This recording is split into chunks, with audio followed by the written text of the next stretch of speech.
Preliminary round of the World Junior Championships is now complete, and we're now set for the quarterfinals. So what we're going to do today is we're going to recap all of the action in the preliminary round, take a look at some of the best players in the tournament so far, and set up the games we're going to see in the quarterfinals. And that's coming up next.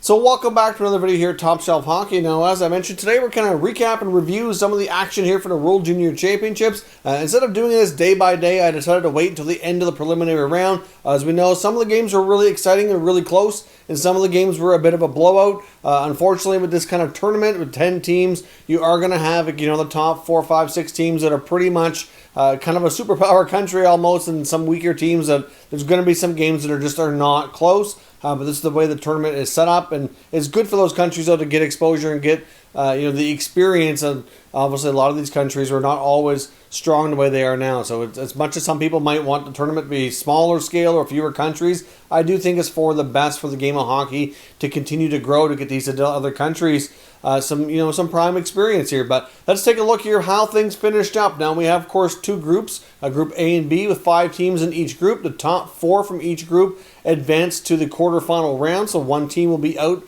right away. Now we're at the point as well in the quarterfinals that you win, you move on, you lose, you go home. So a one-game elimination style tournaments. But in Group A, we had Canada go undefeated and go 4-0. Obviously, Canada won all of their games, including the last one against the Finns, which was probably the closest game of the bunch, but still not really all that close. They really handled Team Finland relatively well, kept the shots on goal really low. Outside of a power play goal later in the game, I thought Canada really pretty much dominated. They were strong on both ends of the ice. The goaltender was good when he needed to be. But overall, Canada has not had much of a test here so far. But obviously, Finland gets in second place here. The Finns finished with a record of 3-0-0-1. Also, taking a look at the goals for and against here, the Finns had an 18-4-8 against, whereas Canada only allowed 4 goals in 4 games, but scored 33. So, like I said, not a major test here so far. Of course, the Germans finished in third. Team Germany were shorthanded a big chunk of the tournament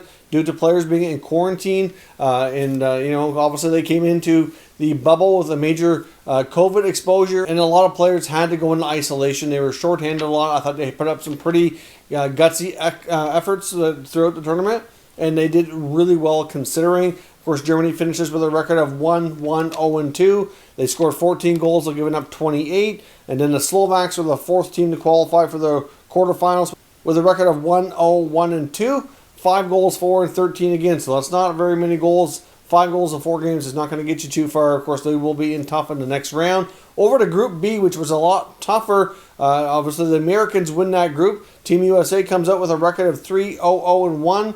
Outscored their opponents 25-5. So as I mentioned in my World Junior preview, I thought the Americans were pretty good on paper and realistically should have an excellent shot at gold here. Of course, Russia comes in next with a record of 2-1-0-1. Outscored their opponents 16-9, including defeating Sweden and ending their streak. I think they had gone a long time without losing a preliminary game, and that streak is now over at the hands of Team Russia. And Sweden actually has 2 games that they don't win in the preliminary and regulation time, which is something that is unheard of in their last such a long history here. They have finished with a record of 2-0-1-1, outscoring their opponents 14-9. So Sweden is not quite the powerhouse this year that they have been previously. We've seen many years where the Swedes have had an excellent preliminary round and then faltered later into the semifinals and finals, but they didn't get those undefeated streak kept going here throughout the preliminary round this time around. So different scenario for the Swedes. Of course, we also got the Czech Republic with a record of 2-0-0-2. They finished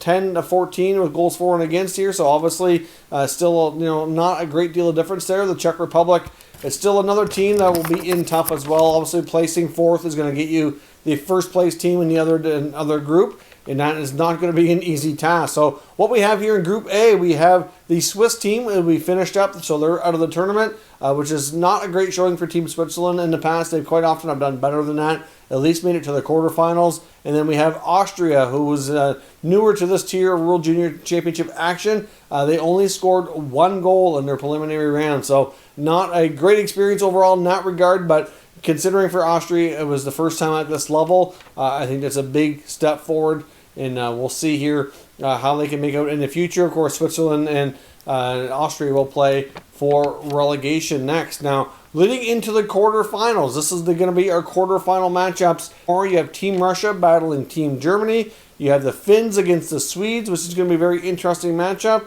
You have Canada will play the Czech Republic, and the USA will play Slovakia. So now how that will work is the winner of the Russia and Germany game will then play the winner of the US-Slovakia game. And then, of course, the winner between Finland and Sweden will play the winner of Canada and the Czech Republic. So should be some very interesting matchups there. I mean, the Finland-Sweden game should be tightly contested. Russia-Germany will be exciting as well. Hard to say, the other two might not be quite as close, theoretically at least, but we've seen in the past there's been some upsets and surprises at this tournament. So as they say in sports, anything can happen sometimes. All it takes is a few mistakes and things can go the opposite way that you expect them to. But obviously right now it's looking like teams like Canada and the US are probably the top two. I would think would be favored for gold. Russia is certainly in consideration there as well. Not so sure about Sweden and Finland this year. They quite often are a team you can never discount, and you can never count them out, and I'm sure they will.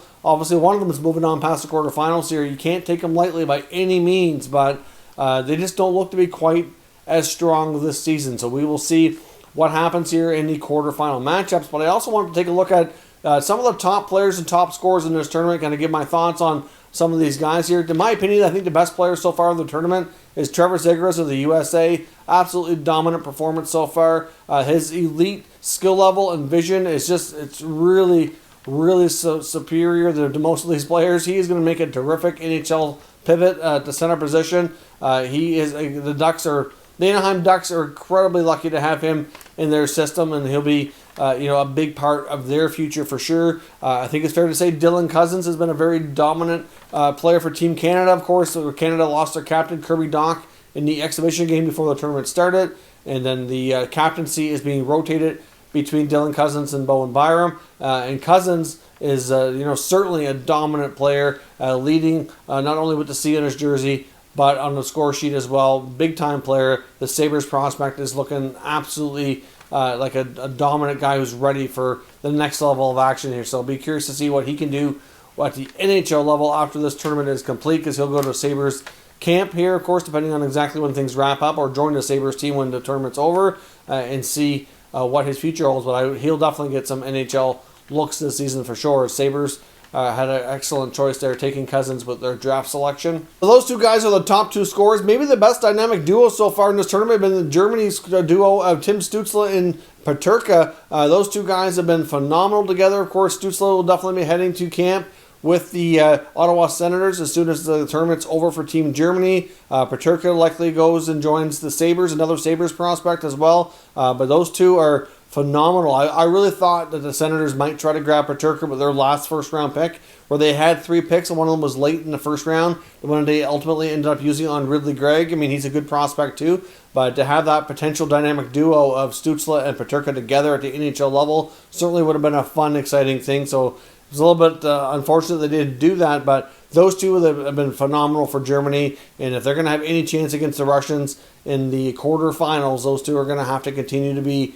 at the top of their game. The good news for Germany, too, is that as the tournament's gone on, they kept getting more and more players back, so that some of these guys would be certainly well rested. I mean, guys like Stützle and Peterka have been playing a ton, and you know that as this goes on, they're going to kind of start to wear out here, but they at least will get more players back and have a full squad here to kind of have their best opportunity to move forward and see if they can upset the Russians. But I do think that Germany is a team that the Russians can't take lightly, and we will see what they can do. Of course, the few other players we want to take a look at here as well, of course, when it comes to Team USA and Team Canada, Team Russia, lots of great prospects. A couple of guys from Russia, those really stuck out to me, and of course that's Captain Vasily Podkolzin, as well as Leafs prospect Rodion Amirov, the top 2 players for Russia, in my opinion. Very dynamic players, certainly highly skilled. Podkolzin looks like he could have that power forward potential, not afraid to drive to the net, not afraid to get into the dirty areas, which is good as well. Hard to say exactly what they'll turn out to be at the NHL level, but certainly been the top players for their squad in Team Russia, and certainly looks like they have bright futures for sure. When it comes to the Americans, you also have Matthew Boldy with 4 goals. I thought he's been pretty solid. Cole Caulfield has had a goal right off the bat and has been a little quieter ever since. I'm not going to say that Caulfield's been bad by any means, but he's not getting on the score sheet like a lot of people thought he would and would dominate more. You get Quinton Byfield. I know he was getting a lot of criticism for Team Canada early on, the number 2 pick for the Los Angeles Kings. Really, many people thought he would have a more dominant role, especially with Kirby Dach being out.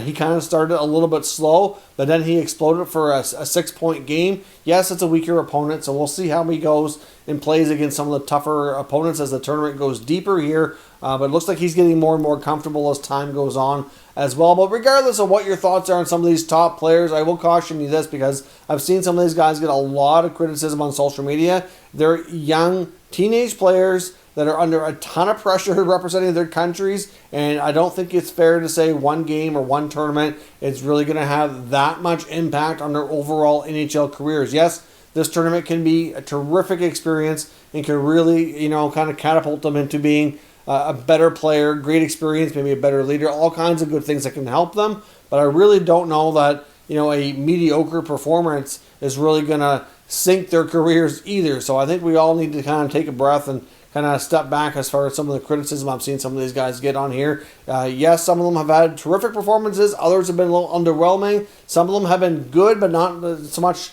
on a score sheet. You can be a great hockey player and really contribute and, not make mistakes and be a solid guy all around and not necessarily show up on goals and assists. So ultimately, though, it would be nice to see a guy like Caulfield, for example, get a few more goals. It would be nice to see Byfield have those point totals spread out a little bit more instead of having a 6-point effort in a single game. But at the end of the day, they're all kids, they're all developing, and they're all having a great tournament overall. Like I said, we've seen a ton of skill, and there's all kinds of these guys that are going to go on to play and be solid NHLers. So certainly a nice glimpse into the future. So let me know what your thoughts are on the quarterfinals. What do you expect for these matchups? Who do you think we'll see in the semifinals? And I want to know from you as well, who are some of your favorite and top players that you feel have been the best in this tournament here so far? Let me know your thoughts down below and we'll discuss further. If you're new to the channel, consider subscribing and turning on your notifications so you don't miss any future content. And give this video a thumbs up if you enjoyed it. I'd appreciate it if you did. As always, thank you for watching, and I'll catch you next time.